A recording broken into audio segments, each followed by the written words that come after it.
কেরামতিতে সব ফিরে চলে আসতেন। হ্যাঁ, আল্লাহর হেফাজত মানে যদি হয় যে কোনো রকমের আঘাত লাগবে না, তো নবী সাল্লাল্লাহু আলাইহি ওয়াসাল্লাম দাঁত শহীদ হইতো না, নবী সাল্লাল্লাহু আলাইহি ওয়াসাল্লামের মাথা ফাটতো না, তাই না? নবী সাল্লাল্লাহু আলাইহি ওয়াসাল্লাম ক্ষতবিক্ষত হইতেন না তায়েফের প্রান্তে। তাহলে তো আল্লাহর হেফাজত মানে হচ্ছে আল্লাহ রাব্বুল আলামিন শেষ পরিণাম কার জন্য রেখেছেন? ওয়াল আকিবাতু লিল মুত্তাকিন, শেষ পরিণাম আল্লাহ ভীরুদের জন্য, আল্লাহওয়ালাদের জন্য। শেষ পরিণামে জালেম, কাফের, হ্যাঁ অত্যাচারী, অবিচারকারী সে ধ্বংস হবে বা তারা ধ্বংস হবে। জি, আপনি ইনশাআল্লাহ মাথা ছেড়ে থাকবেন হকের ওপর, দুনিয়াতে থাকলে মাথা উঠিয়ে থাকবেন, আর আল্লাহর কাছে গিয়ে আপনি চিরস্থায়ী জগতে, হ্যাঁ, সুখী হবেন, জান্নাতে থাকবেন। আর দুনিয়া তুচ্ছ জীবন, একদিন যেতে হবে, আজকে গেলেও যেতে হবে, কালকে গেলেও যেতে হবে। যেমন টাকা পয়সা পেমেন্ট করতে হবে, অনেকে ভাড়া দিতে গিয়ে দেরি করেন, ভাড়া আপনাকে দিতেই হবে, আজকে দিলেও দিতে হবে, মাসের মাস ভাড়া দেন, আর না হলে 6 মাস পরে একসাথে দিলে আরও মুশকিল হবে, ওর যাতে মাসের মাস হালকা হালকা দিয়ে দিলাম, তাই না? দেখতে যেতে হবে।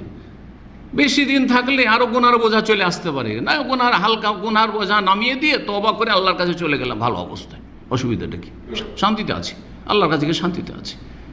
কিন্তু এটা কে করতে পারবে যে দুনিয়াকে কামড়ে ধরেনি, দুনিয়ামুখী নয়, যে আখেরাতমুখী, জান্নাতমুখী, তারা দ্বারা এটা সম্ভব। আমার জান্নাত হচ্ছে মুখ্য উদ্দেশ্য, দুনিয়া কোনো উদ্দেশ্য না। দুনিয়া হচ্ছে আমার সফর, সফর শেষ হলে গন্তব্যস্থানে পৌঁছে গেলাম। কিন্তু যদি এই সফরে থেকে যেতে চাই, সফরে থেকে আমি সফরই থেকে যাবো, আমি যাবোই না, গন্তব্যস্থানে পৌঁছবো না, এমন কোনো লোক আছে? দুনিয়ার ক্ষেত্রে কিন্তু খুঁজে পাওয়া যাবে না। মক্কা যাচ্ছে আর বলছে সফরে থেকে যায়, আরে 1 ঘন্টা 2 ঘন্টা যদি বাসটা খারাপ হয়ে থেকে যায়, মাথা খারাপ হয়ে যাবে। কারণ আমি টার্গেটে মক্কা পৌঁছতে পারলাম না, টাইমে পৌঁছে, সবাই পৌঁছে গেছে, উমরা করে নিল, আমি পৌঁছতে পারলাম না। কিন্তু আখেরাতের ক্ষেত্রে না, ও রাস্তায় থেকে যেতে চায়, রাস্তাতে দুনিয়াতে থেকে যেতে চায়, গন্তব্যস্থানে জান্নাতে পৌঁছতে চায় না, আরামদায়ক স্থানে ইল্লিনে পৌঁছতে চায় না। আল্লাহ যেন বুঝার তৌফিক দান করে। তো ইবনে উসাইমিন রাহিমাহুল্লাহ বলছেন যে আন্নাল ইনসান কুল্লাম হাফেজা দিন আল্লাহ, মানুষ যতক্ষণ পর্যন্ত আল্লাহর দিনের হেফাজত করবে, হাফেজা আল্লাহ তার হেফাজত করবে। ওয়ালাকিন হেফজু ফি মাজা, কীভাবে আল্লাহ হেফাজত করবেন? আল্লাহর দিনের হেফাজত করলেন মানে ফরজ ওয়াজিব আদায় করলেন, যথাসাধ্য সুন্নত নফল করছেন, হারাম নাজায়েজ থেকে বেঁচে থাকলেন, কাবিরা থেকে বেঁচে না, সাগিরা থেকেও বাঁচার চেষ্টা করলেন। জি, চেষ্টা করতে হবে সাগিরা থেকে বাঁচার। অজান্তে হয়ে যেতে পারে, হয়ে গেছে বুঝতে পারছেন, সাথে সাথে তওবা করবেন। অজান্তে আমাদের গুনাহ হয়ে যাচ্ছে, সেজন্য মাঝে মাঝে নবায়ন করবেন নিজের তাজদিদ ঈমান। সে না ভাই এমনিতে তওবা ইস্তেগফার, এই নয় যে আমার কাবিরা গুনাহ আছে বুঝতে পারছি সেই জন্য তওবা পড়বো, না না, প্রতিদিন তওবা পড়বো, প্রতিদিন তওবা পড়েন। নবী সাল্লাল্লাহু আলাইহি ওয়াসাল্লাম যদি তওবা পড়েন 100বার করে দিনে, তো আমি আপনি কে? সুতরাং বেশি বেশি তওবা পড়তে হবে। এই হচ্ছে আল্লাহর দিনের হেফাজত করা। যদি হেফাজত করেন তো আল্লাহ কি হেফাজত করবেন? শুধু আখেরাত? অনেকে মনে শুধু আখেরাত না, শুধু আখেরাত না, দুনিয়াতেও শান্তি আছে, না খেয়েও শান্তি আছে। যেমন রমজান মাসে না খেয়ে শান্তি পান নাই, রমজানে যে না খেয়ে শান্তি পাওয়া গেছে, এমন অভ্যাস হয়ে গেছে যে ঈদের দিনে বা ঈদের পরে খেতে ইচ্ছা করে না, অভ্যাস হয়ে গেছে।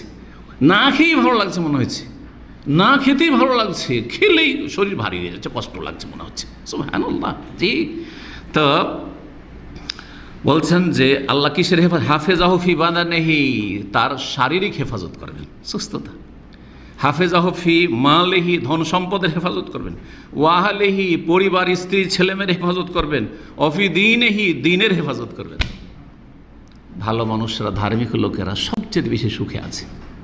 হ্যাঁ, ডাল ভাত খেয়েও বড় বড় পয়সাওয়ালা চাইতে সুখে আছে, আছে না নেই? মানসিক শান্তিতে আছে, কোনো টেনশন নেই, মাশাআল্লাহ। রাস্তাঘাটে চলাফেরা করছে, কোনো ভয় না, আল্লাহ ছাড়া কারো ভয় নেই। কিন্তু যত পয়সা তত ভয়, যত হোমরা চোমড়া তত বেশি ভয়, তত বেশি রিস্ক। 8 নম্বর উপায়, 7টি হয়ে গেছে তাই না? 8 নম্বর হচ্ছে কিসের উপায়? দিনের ওপর অবিচল থাকার উপায়। সোহবাতুস সালেহিন, ভালো মানুষের সঙ্গ ধরা, ভালো মানুষের সাথে উঠা বসা, ভালো মানুষের সাথে রিলেশন, ভালো মানুষের ঘরে খাবেন, ভালো মানুষকে খাওয়াবেন, ভালো মানুষের সাথে চলবেন, ফিরবেন, উঠবেন, বসবেন। শুধু সরাসরি না, সোশ্যাল মিডিয়াতে আপনার মোবাইলে ভালো মানুষের নম্বরগুলি সেভ করবেন। খারাপ লোক যার মধ্যে ফিতনা রয়েছে, সে নর হোক আর নারী হোক, যেখানে ফিতনা আশঙ্কা, খারাপ মানুষ, এর থেকে ফিতনা হইতে পারে, বা এই খারাপ লোক, এর সাথে চলাফেরা রাখলে, একে টেলিফোন করলেই আমার ইমান দুর্বল হইতে পারে, এর সাথে যোগাযোগ রাখলে না, ওর নাম্বার আমি সেভ করবো না, ওর সাথে হোয়াটসঅ্যাপ যোগাযোগ রাখবো না, ওর সাথে আমি ফেসবুক ফ্রেন্ডশিপ রাখবই না, আমার কোনো রকমের সোশ্যাল মিডিয়ার কোনো যোগাযোগ তাদের সাথে থাকবে না। এটা জি, ভালো মানুষের সঙ্গ ধরা এবং খারাপ লোক যারা ফিতনায় নিমজ্জিত তাদের থেকে দূরে থাকা। জি, না হলে কিয়ামতের দিনে হাসরের মাঠে বড় আক্ষেপ করতে হবে। সূরা ফুরকানে আল্লাহ রাব্বুল আলামিন ইরশাদ করেছে আয়াত নম্বর 27 থেকে নিয়ে 29-এ, ইয়াওমা ইয়াযু যালিমু আলা ইয়াদিহি, সেই কিয়ামতের দিনে জালেমরা হাত কামড়াবে। হাতে কি করবে? কামড় দেবে। হাতে কামড় কেন দেয় মানুষ? কেন দেয় বলেন? আক্ষেপ করলে কি করে? আঙ্গুল কামড়ায়।